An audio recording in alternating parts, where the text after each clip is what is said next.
오늘 허락하신 하나님 말씀을 봉독하겠습니다. 예레미야 애가 3장 24절에서 26절, 로마서 13장 11절에서 24절 말씀입니다. 예레미야 애가 3장 24절부터 읽겠습니다. 나는 늘 말하였다. 주님은 내가 가진 모든 것, 주님은 나의 희망. 주님께서는 주님을 기다리는 사람이나 주님을 찾는 사람에게 복을 주신다. 주님께서 구원하여 주시기를 참고 기다리는 것이 좋다. 로마서 13장 11절에서 14절입니다. 여러분은 지금이 어느 때인지 압니다. 잠에서 깨어나야 할 때가 벌써 되었습니다. 지금은 우리의 구원이 우리가 처음 믿을 때보다 더 가까워졌습니다. 밤이 깊고 낮이 가까웠습니다. 그러므로 우리는 어둠의 행실을 벗어버리고 빛의 갑옷을 입읍시다. 낮에 행동하듯이 단정하게 행합시다. 호사한 연회와 술 취함, 음행과 방탕, 싸움과 시기에 빠지지 맙시다. 주 예수 그리스도로 옷을 입으십시오. 정욕을 채우려고 육신의 일을 꾀하지 마십시오. 이는 하나님의 말씀입니다.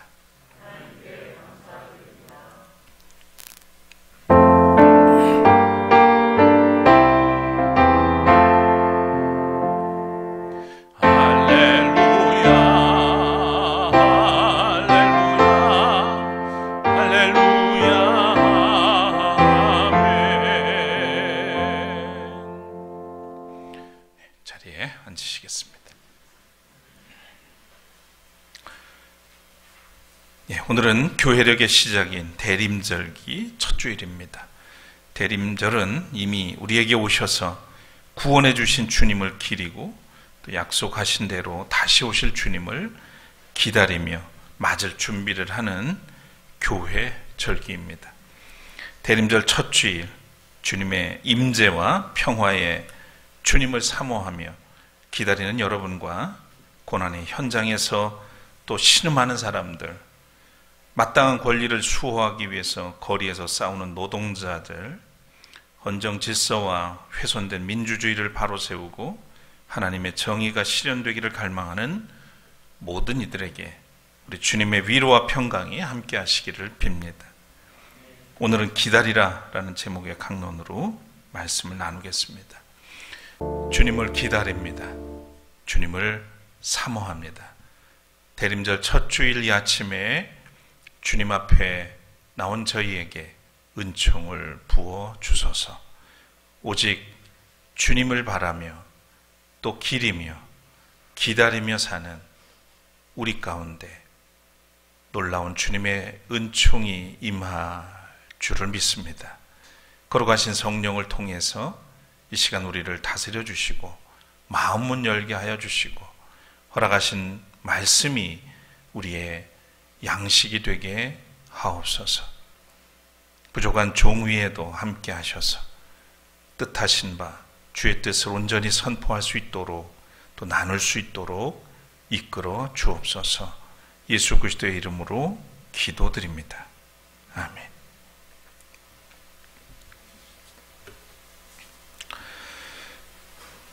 교회력은 1년 동안 예수 그리스도의 생애 주기를 따라서 만들어진 교회의 달력입니다. 예컨대 구주를 기다리는 대림절, 말씀이 육신이 되어 오신 성탄절, 또 예수님의 공생애와 주의 나타나심을 기억하며 그 가르침을 따라 사는 주현절, 그리스도의 고난을 기억하는 사순절, 죽음에서 다시 부활하신 살아나신 부활절, 또 성령의 임재와 함께 지혜와 능력으로 사는 성령 강림절, 그리고 만물을 지으시고 다스리시는 창조주를 기억하는 창조절로 이어집니다.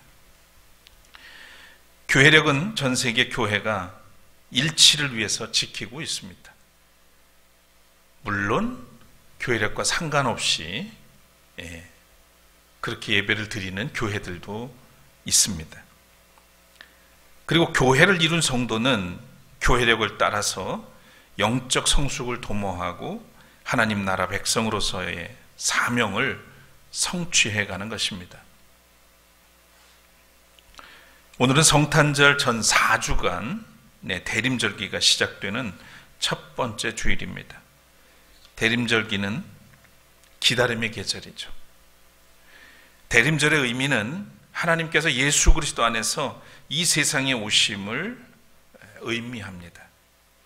그래서 대림절은 예수 그리스도의 첫 번째 오심, 그리고 다시 오심을 맞이하기 위한 준비의 절기라고 할 수 있겠습니다. 이미, 그리고 아직, 지금 우리는 그 사이에 있는 것이죠. 어제 저녁부터 우리 교회 대림절 음악회가 시작이 됐습니다. 클라리넷 연주와 함께 그림책을 읽어주는 그런 음악회로 구성이 되었습니다. 연주자들이 다비드 칼리의 글과 또 세르주 블로크라고 하는 작가의 그림으로 만들어진 나는 기다립니다 라는 이 그림책을 영상으로 띄워주면서 읽어줬습니다. 이야기는 이렇게 시작이 됩니다. 나는 기다립니다. 어서 키가 크기를, 잠들기 전 나에게 와서 뽀뽀해 주기를, 케이크가 다 구워지기를, 비가 그치기를, 크리스마스가 오기를, 나는 기다립니다. 사랑을. 이렇게 아주 단순한 그림과 함께 글도 듬성듬성 이렇게 나오는데, 그는 이 책의 구성 자체가 독자로 하여금 그 여백을 통해서 기다림을 이야기하는 것처럼 보여집니다. 작가는 아이로부터 이제 노년에 이르기까지 사람은 누군가 또는 무엇인가를 끊임없이 기다리는 존재라는 점에 주목하고 있습니다. 작품 속에 빨간 끈이 등장하는데, 이 빨간 끈은 사람과 사람으로 계속 이어지고 있습니다. 기다림의 연속성을 의미하는 것이겠죠. 이것은 기다림이란 또 다른 시작임을 나타내 주고 있습니다. 인간은 기다림에서 벗어날 수 없는 존재라고 하는 뜻이겠죠. 이처럼 우리는 사소한 것에서부터 소중한 것을 기다리며 살아가지만 많은 사람들이 정작 기다려야 할 것을 놓치고 있는지도 모릅니다. 기독교는 기다림에 뿌리를 내린 종교입니다. 기독교처럼 절절한 기다림 위에 선 종교는 없을 겁니다. 대부분의 다른 종교들은 현세의 만족, 그리고 위안, 여기에 초점을 맞추고 있죠. 그런 거에 비해서 기독교의 신앙은 기다림을 빼고는 생각할 수가 없습니다. 구약시대에는 메시아, 곧 그리스도가 오시기를 기다렸습니다. 또 강대국에 짓밟히고 그래서 포로로 끌려간 절망적인 상황에서 백성을 위로하시고 구원해 줄 메시아를 간절히 기다렸죠.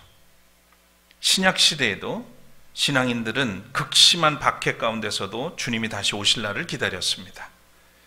주님이 약속하신 하나님의 나라가 도래할 것을 믿었죠. 주님이 약속하셨고 그 말씀을 믿고 자기 때에 그날이 올 거라는 확신 속에서 기다렸습니다. 요한계시록이 말하는 새 하늘과 새 땅이 조만간 임하리라는 것을 굳게 믿고 기다렸어요. 마라나타, 주 예수여 오시옵소서. 초대교회 신앙인들의 간절한 기도는 그들이 주님이 다시 오시기를 얼마나 기다렸는지를 잘 보여줍니다. 그러나 기독교가 로마 제국의 국교가 되어서 현세에서 권력을 누리게 되면서 교회는 기다림을 잊어버리고 말았습니다. 기다림의 언어는 남아있을지 모르지만 기다림의 그 현실적인 능력은 사라졌습니다. 어떤 분은 이것을 가리켜서 기다림의 거세라고 표현을 했습니다. 기다림이 거세된 신앙은 세속화의 나락으로 떨어지고 맙니다. 중세까지 이르는 기독교의 역사를 보면 기다림의 상실은 어쩌면 당연한 일인지도 모릅니다. 기다림은 지금 여기 이 현실과 맞서는 데서 비롯됩니다. 고난과 악이 횡행하는 이 현실은 극복의 대상입니다. 따라서 신앙인들의 기다림은 지금의 현실을 거스르는 기다림이죠. 그리스도인들은 히브리서의 말씀대로 이 현실에 안주할 수 없는 나그네입니다. 그런데 교회는 이 현실에서 크나큰 영광과 권력, 막대한 부를 가지게 되었습니다. 역사의 관점에서 보면 지금 한국교회는 중세와 다르지 않습니다. 기다림을 상실한 시대를 살고 있는 것이죠. 더 간절함이 우리에게는 없습니다. 돈이면 다 된다는 그런 만몬 사상에 사로잡혀 있죠. 이 세상이 넘치도록 만족스럽다면 하나님 나라 도래를 열망하는 그런 기다림은 식어버리고 마는 겁니다. 아마 그래서 빼앗기고 쫓겨나고 핍박을 받을 때 신앙인들은 더욱 진지하고 열렬해졌는지도 모르겠습니다. 대림이라고 하는 이 말은 하나님의 구원이 우리 가운데 임하기를 기다린다는 뜻입니다. 임마누엘, 우리와 함께 하시는 하나님을 기다린다는 뜻이죠. 대림절기는 기다림을 회복함으로 신앙을 새롭게 하는 그런 절기입니다. 우리는 먼저 이 절기에 아기 예수님의 탄생을 기다립니다. 아기 예수님은 어둠 가운데 앉은 이들에게 구원의 빛으로 오셨습니다. 아기 예수님의 탄생을 기다린다고 하는 것은 구원의 빛을 기다린다는 뜻이죠. 구원의 빛을 기다린다는 것은 지금 세상이 어둠에 둘러싸여 있음을 시인하는 겁니다.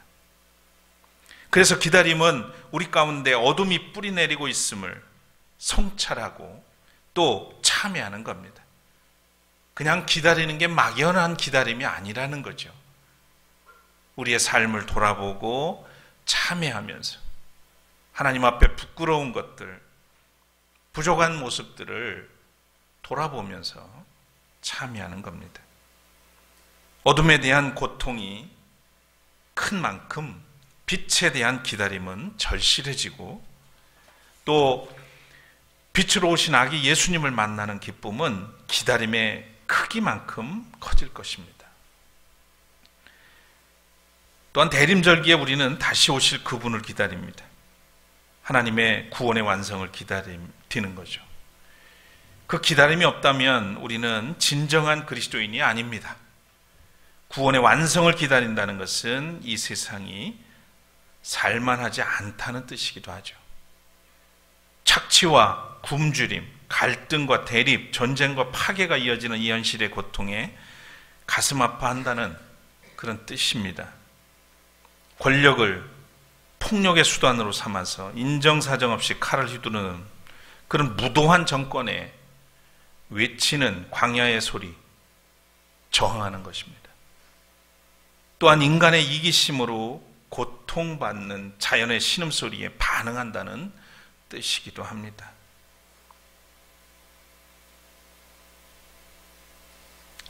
오늘 구약성서 본문인 예레미야 애가는 5편의 슬픔의 노래입니다. 예언자 예레미야 선지자의 시죠. 예레미야의 시입니다. 남왕국 유다 말기 그리고 바벨론 포로를 전후해서 경악스럽고 수치스러운 하나님 백성들의 역사를 배경으로 하고 있습니다. 바닥까지 추락해버린 이스라엘에 대한 하나님의 심판으로 하나님의 임재의 상징이었던 성전은 무참히 파괴됩니다. 또 성전이 있었던 거룩한 도성 예루살렘도 처참하게 무너집니다. 많은 사람이 살육당했고 수많은 백성이 포로로 끌려갔습니다. 이 같은 예루살렘 대함락 사건은 그 사건을 온몸으로 체험하면서 그 폐허의 현장에서 눈물로 애통하며 쓴 시가 바로 예레미야 애가입니다. 예루살렘의 멸망을 바라보면서 애통해하는 예언자의 모습, 그러면서도 끝까지 소망을 버리지 않는 예언자 예레미야의 이 신앙과 감정이 이 시에 고스란히 묘사되어 있습니다.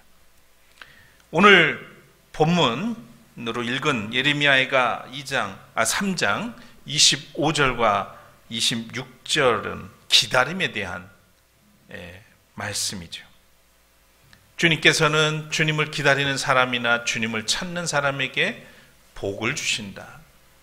주님께서 구원하여 주시기를 참고 기다리는 것이 좋다. 이렇게 번역이 됐어요. 제가 새번역 성경을 읽다가 조금 좀 아쉬움이 하나 있는데, 시를 읽을 때예요. 다른 본문은 다 괜찮은데 시를 이 시어로 표현을 안 하고 그냥 풀어놔가지고 이게 잘 안 와닿는 거예요. 그래서 제가 오늘부터는 좀 마음을 바꿨어요. 시가 나올 때는 개역성경으로 그렇게 해야 되겠다. 밑에 개역성경을 한번 읽겠습니다. 시작. 기다리는 자들에게나 구하는 영혼들에게 여호와는 선하시도다. 사람이 여호와의 구원을 바라고 잠잠히 기다림이 좋도다. 이 말씀은 다시 오실 예수 그리스도를 기다리고 살아가는 우리들에게 기다림이 뭔지 또 어떻게 기다려야 하는지를 알려주는 말씀입니다. 짧지만 굉장히 중요한 의미를 담고 있죠. 하나님은 기다림을 통해서 우리를 스스로 다듬어 가도록 하십니다. 하나님은 사람을 생물학적으로 그야말로 신묘막측하게 지으셨지만 인격까지 완제품으로 만들지 않았습니다. 만일에 그렇게 하셨다면 우리가 이렇게 서로 상처받고 상처 주고 싸우고 다투며 살겠어요? 근데 또 한편으로 하나님은 그런 과정들을 통해서 우리를 다듬어 가도록 하셨단 말이에요. 그러니까 기다림이라는 이 시간을 통해서 우리를 스스로 조각해 가도록 하셨다는 거죠. 이태리에 가면 로마에 베르니니 미술관이 있어요. 베르니니는 아주 르네상스 시대 조각가이면서 건축가입니다. 그러니까 레오나르도 다빈치보다는 좀 뒤의 사람이긴 한데 그분의 조각 작품을 제가 감상을 하다가 굉장히 놀랐어요. 아마 화강암 종류겠죠. 아주 하얀 그 돌을 얼마나 다듬고 깎아서 만들었던지 정말 사람 피부 같은 느낌이 들어요. 그냥 손이 저절로 가요. 만지고 싶어서. 섬세하게. 근데 생각해 보세요. 그 조각 작품, 그렇게 아름답게 섬세하게 조각된 그 작품이 처음부터 그런 거예요? 아니에요. 그냥 돌덩어리란 말이에요. 돌덩어리. 근데 작가는 그 돌 속에 아름다운 한 여인을 또는 아이를 아니면 한 장수가 그런 사람들을 그 속에서 발견하고 찬찬히 다듬어 가는 거죠. 근데 분명히 그는 몇 년씩 걸릴 거예요. 그 머릿속으로 마음속으로 생각했던 그 작품이 세상에 나오기까지 얼마나 다듬고 다듬으면서 기다리겠습니까? 근데 조각만 그런 게 아니라는 거죠. 조각을 보면서 우리가 이런 걸 느끼는 것처럼 우리도 하나님은 기다림이라는 시간을 우리에게 주셔서 우리를 더 아름답고 하나님 보시기에 아름답고 사람들이 흠모할 만한 그런 모양으로 다듬어 가도록 하신다는 겁니다. 그래서 하나님은 기다림을 통해서 우리를 성장하게 하세요. 우리의 몸을 자라게 하고 또 정신도 자라게 하고 믿음도 자라게 합니다. 하나님은 기다림을 통해서 우리를 강건하게도 하십니다. 고난과 시련, 시험을 거치면서 우리는 내면을 단련시켜 주시죠. 또 하나님은 기다림을 통해서 하나님과 더욱 친밀하게 만드십니다. 길고 지난한 삶의 여정에서 차츰 하나님의 사랑을 알게 하시고 은혜의 깊이와 넓이와 크기를 경험하며 하나님과 더욱 친밀한 관계로 이끌어 주십니다. 그래서 우리에게 기다림은 아픔입니다. 기다림은 준비이기도 합니다. 기다림은 행복이요, 기다림은 열매입니다. 우리에게 기다리라고 명하신 분은 하나님이십니다. 하나님은 신실하고 변함이 없으시기에 약속을 믿고 기다리는 사람은 반드시 그 열매를 거두게 될 것입니다. 그래서 예레미야는 사람이 하나님의 구원을 바라고 잠잠히 기다림이 좋다. 사람이 여호와의 구원을 바라고 잠잠히 기다림이 선하도다. 이렇게 노래했습니다. 그렇다면 이제 기다리는 그리스도인의 자세는 어떠해야 될까요? 주님의 구원을 기다리면서 구하는 사람의 조건이 무엇일까? 오늘 서신서 본문에서 사도 바울은 깨어있으라, 그리고 빛의 갑옷을 입으라고 말합니다. 같이 한번 읽을까요? 여러분은 지금이 어느 때인지 압니다. 잠에서 깨어나야 할 때가 벌써 되었습니다. 지금은 우리의 구원이 우리가 처음 믿을 때보다 더 가까웠습니다.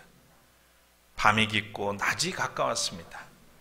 그러므로 우리는 어둠의 행실을 벗어버리고 빛의 갑옷을 입읍시다. 성도로서 거룩한 하나님 나라의 백성답게, 또 왕 같은 제사장답게, 하나님의 자녀답게, 그리스도의 제자답게 살라고 합니다. 호사한 연회와 술취함, 음행과 방탕, 싸움과 시기에 빠지지 말라고 권면해 줍니다. 그리고 단정하게 살아라, 이렇게 얘기를 하죠. 단정하게 살라. 예의 바르고 품위 있고 고상한 태도로 절제 있고 질서 있음을 의미합니다. 단정하다라고 하는 뜻에는 이렇게 함축적인 의미가 있어요.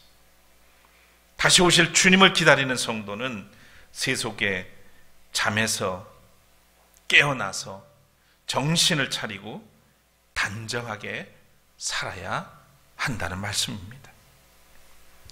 로마서 13장, 오늘 읽은 본문 14절에 보면 이렇습니다. 주 예수 그리스도로 옷을 입으십시오. 정욕을 채우려고 육신의 일을 꾀하지 마십시오.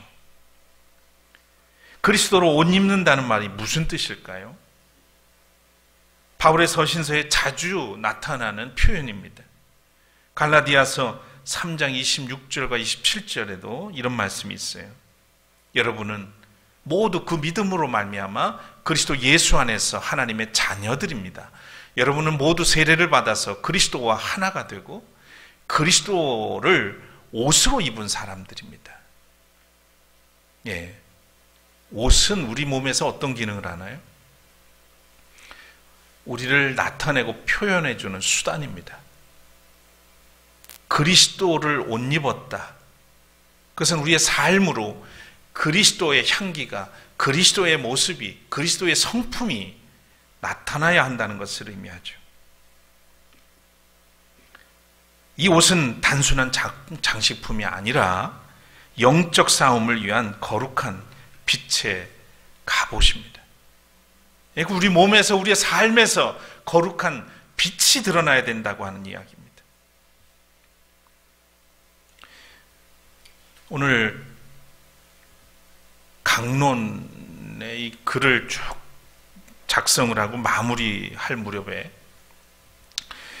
오래전 절절하게 저의 마음에 울림을 주었던 함석헌 선생의 시가 떠올랐습니다.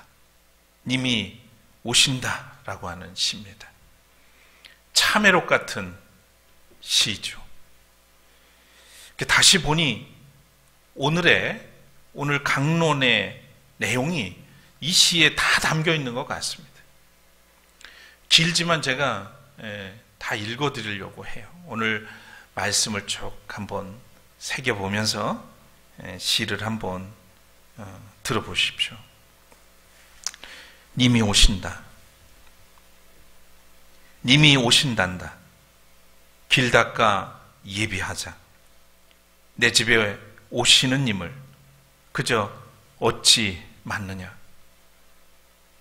높은 것 낮추고 우물어진 것 돋우고 굽은 길을 곧게 하고 지저분한 것을 다 치워 님이 바로 오시도록 하자. 님을 기다리면서 그저 잤구나. 이것저것을 온 방안 허투루 늘어놓아 그저 앉으실 곳도 없이 했구나. 어서 모셔야 할 님, 더러운 길에 왜 더듬게 하며 맑고도 거룩하신 그의 몸을 해뜨린 이 속에 어찌 맞을꼬. 오, 내 마음이 급해. 쓸자, 닦자, 고치자, 물을 뿌리자, 묻고 안고 이 먼지를 다 어찌하노. 언제 이것을 아름다이 하노. 자리 위엔 무슨 때가 이리도 꼈느냐. 천정의 거미줄은 누가 치느냐. 이리도 더러운 줄을 나도 몰랐지. 뜰에는 무엇이 저리도 많아 발도 옮겨놓을 곳이 없고 앞길에는 돌이 드러나고 다리가 무너졌으니 저거는 누가 놓아주느냐. 아이고, 님이 오시네. 저기 벌써 오시네. 이를 어찌노. 어딜 들어오시랄꼬. 이 얼굴, 이 꼴, 이 손은 아이, 이 애 걱정 마라. 나도 같이 쓸어주마. 나 위에 쓸자는 그 방 내가 쓸어 너를 주고 닦다가 달아질 네 맘 내 닦아주마. 쓸자 닦자 하던 마음 그것조차 마음뿐이고 님이 손수 쓰시고 나까지도 앉으라시니 제 자랑이라곤 없소이다. 참 없소이다. 밝히자면서 봇 밝힌 방 저절로 밝아지고 밝히자면서 못 밝힌 맘 나중엔 맑아졌으니 내라곤 없소이다. 님 곁에만 사오리. 이렇게 맺어지는 시입니다. 기다리던 님이 오시는데 지금 우리는 준비되었나요? 여전히 세속의 깊은 잠에서 깨어나지 못하고 있는 것은 아닌지요? 빛의 갑옷을 집어던지고 어둠의 망토를 걸치고 있는 우리의 모습은 아닌지. 상투적인 삶에는 구원이 없습니다. 너무나 익숙해서 불편이 사라진 삶의 자리에는 구원이 일어난 장소가 없습니다. 기다림이 없으면 구원도 없습니다. 님이 오신다는 복된 소식이 있어야 방이든 마음이든 허투루 늘어놓았던 것이 비로소 낯설어지고 또 깨어나서 옷깃이라도 여미게 됩니다. 시에서 본 것처럼 결국 나는 주님이 오신다니 내 마음을 갈고 닦겠다라고 하지만 누가 닦아줬어요? 주님이 오셔서 닦아줍니다. 그래서 시인은 고백합니다. 나는 없소이다. 나는 없소이다. 그러니 다만 님과 함께만 난 살아가겠습니다. 이런 고백이 담겨 있었죠. 대림절이 시작되는데 예수님이 오신다는데 시인의 탄식이 남 일이 아니라 내 일이고 우리 일임을 깨달아야 하겠습니다. 사랑하는 교우 여러분, 주님은 말씀합니다. 기다리라. 너희 구원을 기다리라. 준비하라. 깨어있으라. 거룩한 성도답게 빛의 옷을 입으라. 님이 오십니다. 구원자가 오십니다. 마른 땅에 샘이 솟아나듯 이 선포는 우리에게 희망입니다. 기다림이 희망입니다. 아무리 거짓으로 진실을 가려도, 제 아무리 사정의 칼날을 휘둘러도, 어둠과 거짓의 구판으로 나라를 어지럽혀도 구원자는 거룩한 빛으로 어둠을 뚫고 오십니다. 그래서 지금 깨어 준비하고 기다리는 것이 우리의 삶이고 우리의 신앙이며 하나님을 섬기는 일입니다. 이제 함께 깨어 기다립시다. 님이 오십니다. 구원자가 오고 계십니다.